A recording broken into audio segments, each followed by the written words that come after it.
Hello, ഇതാണ് ഇന്നത്തെ നമ്മുടെ കൊമ്പൻ. പിന്നെ ഞാൻ വന്നതേ ഒരു ചെറിയ ടിപ്പ് പറഞ്ഞുതരാം.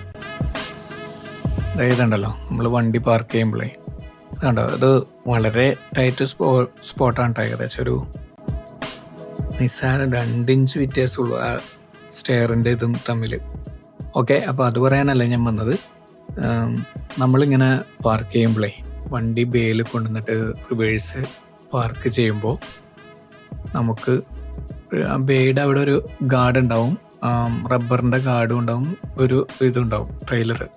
അതിനോട് നമ്മൾ ടു ക്ലോസ് ആയിട്ട് പാർക്ക് ചെയ്യരുത്. ഇവിടെ കണ്ടോ, നമ്മളൊരു 4-5 ഇഞ്ച് ഗ്യാപ്പ് ഇട്ടിട്ട് പാർക്ക് ചെയ്യണം. കാരണം എന്താ വെച്ച് കഴിഞ്ഞാൽ ചിലപ്പോൾ നമുക്ക് ഈ ട്രെയിലർ എയർ സസ്പെൻഷൻ താഴ്ത്തിയോ പൊക്കിയോ അഡ്ജസ്റ്റ് ചെയ്ത് അവർക്കടെ ഫ്ലോറിനനുസരിച്ച് അഡ്ജസ്റ്റ് ചെയ്യേണ്ടി വരും.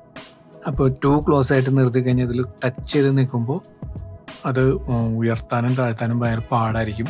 ട്രെയിലർ ഭയങ്കര ഞെരുങ്ങി അതുമ്പോൾ ഒരഞ്ഞ് ഇത് വരാനും സാധിക്കും. അതുമാത്രമല്ല, ചിലപ്പോൾ അത് സസ്പെൻഷനിൽ കറക്റ്റ് സ്മൂത്തായിട്ട് വർക്ക് ആവില്ല. കണ്ടോ, ഇത് നമ്മൾ എയർ സസ്പെൻഷൻ ശരിക്കും താത്തിരുതേക്കാം. ഓക്കെ, അത്രേ ഉള്ളൂ.